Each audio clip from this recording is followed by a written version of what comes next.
Most people think banks make money in obvious ways: interest on loans, fees, maybe investments. But the truth is far more complex and far-reaching. Banks don't need you to make mistakes to profit. They make money even when you follow the rules, pay your bills on time, and save responsibly. From the moment your paycheck hits your account, it becomes part of a system designed to create profit. And understanding how it works is essential if you want to take control of your finances. Today, we'll break down how banks actually make money off you, quietly, efficiently, and in ways most people never notice. Let's start with deposits. When you deposit your paycheck, you may think your money is sitting safely in the bank, but it's far from idle. Banks lend your money out to others, invest it in financial products, and generate returns. You get interest on your savings, but it's often a tiny fraction compared to what the bank earns. Even when you're being responsible, your money is working for them far more than for you. This leverage is invisible to most people, but it compounds quietly over time, creating a massive gap between the bank's profit and your returns. Interest is one of the most significant ways banks earn.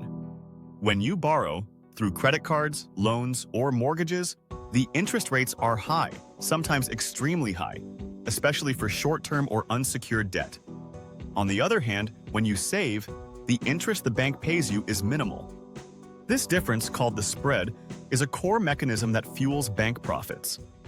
The math works against everyday people without them realizing it. It's not about bad money habits. Even careful people are impacted. The system is structured this way, so small amounts multiply into big profits for banks while barely benefiting you. Fees are another invisible profit mechanism. Overdraft fees, late payment charges, account maintenance fees, they often appear minor individually, but they accumulate over time, especially for people living paycheck to paycheck. Many fees aren't caused by mistakes at all. Timing alone can trigger them. If your paycheck arrives a day late or a bill processes before your deposit clears, fees are applied automatically. This creates a hidden financial stress that most people don't account for, and it disproportionately affects those who are already managing tight budgets. Credit cards are particularly clever systems in this regard. Minimum payments make the balance seem manageable, but they're set to keep you carrying debt for longer. Rewards programs encourage spending, and convenience makes it easy to delay the real cost of purchases. The system is engineered to normalize long-term balances without feeling punitive. Most people aren't being careless. They're navigating a system optimized for bank profit, not for their financial freedom. The power of habit and perception is another key factor. Most of these profit mechanisms are normalized.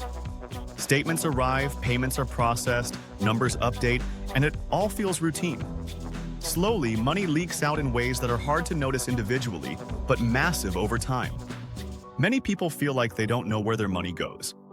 That's because the system is designed to quietly extract small amounts consistently. It's not a personal failure. It's a structural reality. Now, let's examine the impact on everyday people, especially those living on a tight income. When finances are limited, small fees, interest, and timing issues can destabilize a budget.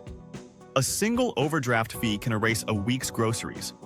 Credit card interest can turn short-term borrowing into a multi-month problem. Even small inefficiencies in the system compound into significant stress. This is why traditional advice like "just save more" or "avoid debt" often feels disconnected. Discipline alone can't overcome a system that's inherently structured for profit.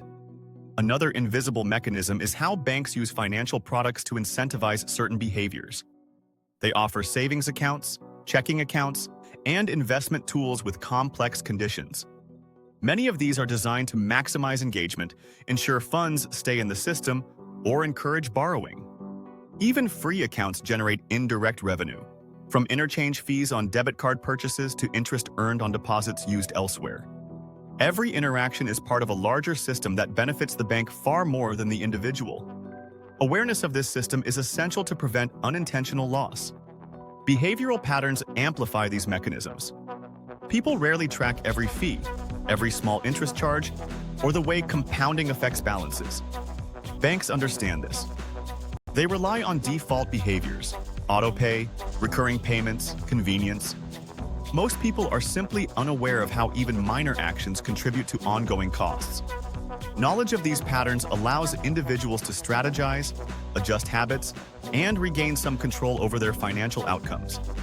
Community and collective awareness can also be powerful. Sharing insights, tips, and strategies can help people navigate these challenges.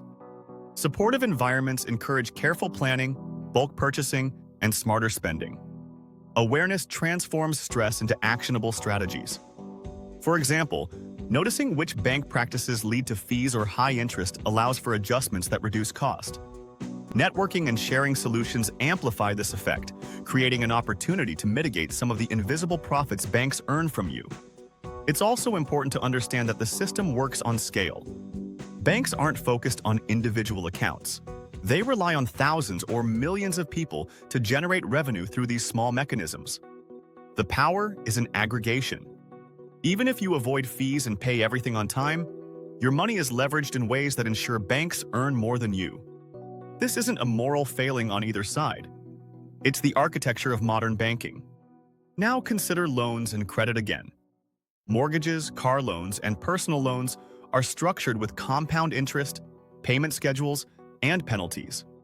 Even a small misstep in timing or a single missed payment triggers costs that multiply.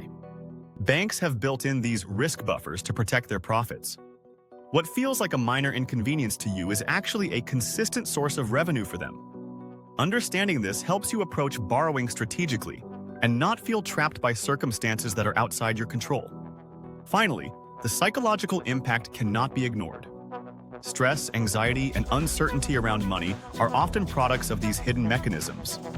Feeling behind, feeling trapped, or constantly reassessing small financial choices isn't personal failure. It's the cumulative effect of interacting with a system designed to profit consistently. Recognizing this transforms frustration into clarity and clarity into empowerment. The more you understand, the better you can navigate the system intentionally. So now that you see how banks profit from interest, fees, credit structures, and behavioral patterns, what changes for you? How can understanding the system influence the way you save, spend, and plan your finances? Could awareness of these hidden mechanisms help you regain control over money instead of feeling powerless? Let me know in the comments which of these mechanisms surprised you the most and how you might act differently moving forward.